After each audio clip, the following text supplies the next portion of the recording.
Assalamualaikum warahmatullahi wabarakatuh. Alhamdulillah wassalatu wassalamu ala rasulillah wa ala alihi wa sahbihi wa mawalah. Ashhadu an la ilaha illallah wa ashhadu anna muhammadar rasulullah la nabiyya ba'da. Amma ba'du. Faqala Rasulullah sallallahu alaihi wasallam, man ahabba an yubsata lahu fi rizqihi wa yunsa'a lahu fi atharihi falyasil rahimah. Rawahu al-Bukhari min riwayati Abi Hurairah radhiyallahu anhu. Bapak, ibu-ibu, kaum muslimin dan kaum muslimat, jemaah salat zuhur Masjid Agung Nurul Iman rahimakumullah. Bersyukur kita kepada Allah Subhanahu wa taala atas segala limpahan rahmat dan nikmat sehingga kita bisa hadir ke dalam masjid ini, tentunya dalam rangka untuk menegakkan ibadah salat zuhur berjamaah. Salawat dan salam semoga selalu tercurah kepada Nabi Muhammad sallallahu alaihi wasallam. Allahumma salli ala Muhammadin wa ala alihi wa sahbihi ajma'in. Bapak, ibu-ibu, kaum muslimin dan kaum muslimat rahimakumullah. Sehabis lebaran atau sehabis suasana Idul Fitri, ada sebuah tradisi yang dilakukan oleh masyarakat kita. Tradisi itu adalah halal bihalal. Tradisi halal bihalal ini adalah murni budaya bangsa kita atau kearifan lokal. Kalau kita lihat di negara-negara Timur Tengah, di negara-negara Islam, bahkan juga di negara tetangga seperti Malaysia, Brunei, itu tidak dikenal adanya tradisi halal bihalal. Oleh karena itu kita dapat mengatakan tradisi halal bihalal itu adalah budaya bangsa kita. Kemudian apakah tradisi halal bihalal itu boleh atau dilarang? Karena ada orang yang menduga setiap yang tidak dikerjakan oleh Rasulullah itu terlarang. Karena banyak hal yang kita kerjakan saat ini yang juga Rasulullah tidak pernah mengerjakannya. Hal-hal yang terkait dengan ibadah, ta'abudi, itu wajib mengikuti Rasulullah. Al-aslu fil ibadat at-tauqif wal ijba'. Kemudian hal-hal yang terkait ta'akuli, ijtihad,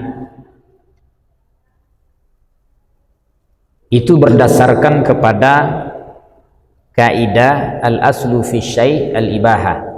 Segala sesuatu itu boleh dulu kecuali ada dalil yang mengharamkan. Kalau ibadah haram dulu kecuali ada dalil yang membolehkannya. Konteks halal bihalal sebenarnya bukan ibadah. Sebagaimana yang kita sebutkan tadi adalah budaya, tradisi masyarakat kita. Bapak Ibu yang dimuliakan Allah Subhanahu wa taala, kalau kita lihat dalam literatur sejarah bahwa halal bihalal ini pertama sekali dilakukan oleh Presiden Soekarno di Istana Negara. Bahkan bahasa halal bihalal itu adalah bahasanya Presiden Soekarno. Kemudian menjadi budaya dilakukan acara halal bihalal itu di masjid, longgar, surau, musalah kantor, sekolah, kampus dan sebagainya. Kemudian apa yang dilakukan oleh masyarakat kita dalam tradisi halal bihalal itu? Berkumpul pada suatu tempat, kumpul bersama, tu diundang salah seorang ustaz. Ada pakai ustaz, ada pakai ndak pakai ustaz. Setelah itu makan bersama. Ada jengan yang dimakan bersama, kue-kue dan lain sebagainya. Setelah itu bermaaf-maafan satu sama lain, fa'fu wasfahu. Lah selesai itu pulang leh. Kalau yang seperti ini dalam bahasa agama namanya adalah ajang silaturahim atau ajang silaturahmi. Kalau kita analogikan kepada sebuah kaleng atau sebuah botol, merek di luarnya halal bihalal, sementara isi di dalamnya adalah ajang silaturahim. Jadi substantif itu yang kita cari, bukan mereknya. Orang dek merek kok saja langsung haram. Padahal tidak. Substantif yang kita cari di dalam itu adalah ajang silaturahim. Bapak Ibu rahimakumullah, kalau kita bicara tentang konteks silaturahim, itu banyak ayat Al-Quran dan banyak hadis Nabi yang menegaskan kepada kita pentingnya kita menjalin tali silaturahim ini dan ancaman berat bagi orang yang memutuinya. Rasulullah sallallahu alaihi wasallam bersabda dalam hadis sahih yang diriwayatkan oleh Imam Al-Bukhari bersumber dari Abu Hurairah dan kita baca tadi. Man ahabba an yubsata lahu fi rizqi wa yunsa'a lahu fi atharihi falyasil rahima. Siapa saja yang suka, yang ingin rezekinya dilapangkan, dibentangkan, diluaskan, dihamparkan. Siapa saja yang ingin umurnya dipanjangkan, maka hendaklah dia menghubungkan tali silaturahim antar sesamanya. Sementara orang yang memutin tali silaturahim ko ancamannya bare. Dalam hadis sahih Bukhari juga Nabi sallallahu alaihi wasallam bersabda, la yadkhulul jannah qati'ur rahim. Tidak masuk ke dalam surga Allah. Siapa mereka? Qati'ur rahim. Orang nan memutuin tali silaturahim antar sesamanya. Sumbayang tahajud rajin, salat 5 waktu berjamaah kamu saji rajin, bersedekah rajin, baca Quran rajin. Jurang dah belok, dia tetangga baca kak, dia kawan sekantu, kau lah bertahun-tahun tak bersapu-sapu. La yadkhulul jannah, tak masuk ke dalam surga. Kau Nabi menyebut baik. Oleh karena itu silaturahim kau penting kita hubungkan kembali. Dalam segi makna kebahasaan kalau kita kaji silaturahim itu kan mudhafun ilaih susunan kalimatnya. Silat dan rahim. Apa yang dikatakan silat? Kalau kita cari dalam kamus, silat itu mau buang nan putui, maimpun nan tasira, mandakeun nan jauh, manjanian nan karua menyelesaikan yang kusui. Jadi dalam silat ini Bapak Ibu harus putih dulu baru buang. Kalau tahu buang tuh nak silat namanya doh. Harus tasera dulu baru diimpun, harus karua dulu baru dipajania, harus kusui dulu baru diselesaikan. Harus jauh jaraknya baru didaken. Nah, jadi kalau Bapak Ibu ingin menjalin tali silaturahim dengan orang lain, carilah orang salamoko ndak bategur sapa wajanyo Pak. Nam putui hubungan wajanyo atu buang lah balia. Baru silaturahim namanya. Nambah cakap salamoko kan, ndak damai-damai sampai kini ndak mau memaafkan satu sama lain, buang lah tu balia, baru silat namanya. Itu ndak murah Bapak Ibu. Orang kalau basalah, orang kalau baca kak orang lain tak mudah minta maaf pun. Bare Adoge orang managan bana wasah ge mah. Lain-lainnya salah, hanya kecilnya ndak salah aja. Yang paling berat daripada minta maaf itu adalah memberikan maaf. Karena memberikan maaf itu tidak menyimpan file kesalahan orang lain dalam benaknya. Berpuluh-puluh tahun ndak nyokana lagi kesalahan orang. Tapi kalau nyoba cakap 10 tahun kemudian anyo kaluan lamu tu balik itu namanya ndak memaafkan, itu orang mandendam namanya itu. Orang mandendam tu Bapak Ibu nyuimpun banyak kesalahan orang tu, nyu sabui-sabui setiap hari, beko ado baca kak anyo kemukakan tu. Itu dendam namanya itu. Sebab antara memaafkan dengan berdendam itu adalah bertolak belakang. Orang memaafkan ndak dendam, orang dendam ndak mungkin memaafkan.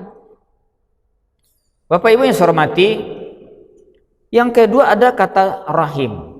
Rahim itu kan hubungan peranakan atau hubungan tali darah. Apa maknanya hubungan tali darah di sini, Bapak Ibu? Hubungan tali darah maksudnya adalah hubungan dengan keluarga terdekat. Orang tua jo anak jo orang tua, kakak jo adik jo kakak. Aduh kakak beradik nak pasapun-sapun jo begini. Dek karena harta pusako bacakak-cakak sampai gini baik.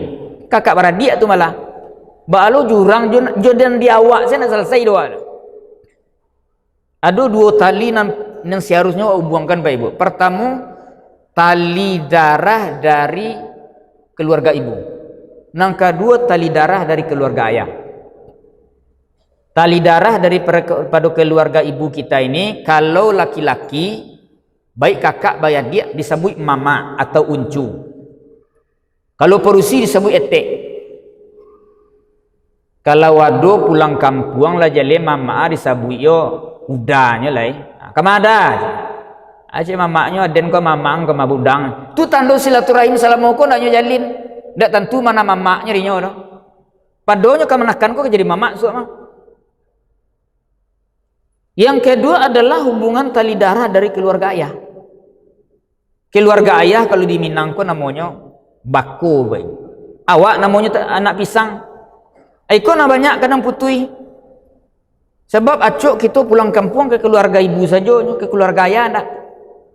Tak balik kalau orang Jawa, orang-orang Timur Tengah, negeri Arab tu keluarga ayah paling penting pada keluarga ibunya.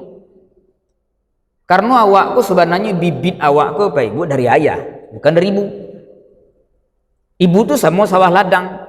Kalau awak menukak sawah misalnya ndak do baniah aja. Bagaimana bisa baniah tu bisa tumbuh padi di situ? Karena padi bibit padi kok dari ayah sebenarnya. Makanya jalur keturunan manusia kok binnya harus kepada ayah, tidak boleh kepada ibu. Apalagi Bapak Ibu kalau ayahnya lah meninggal, aku putih bana hubungannya bakunya.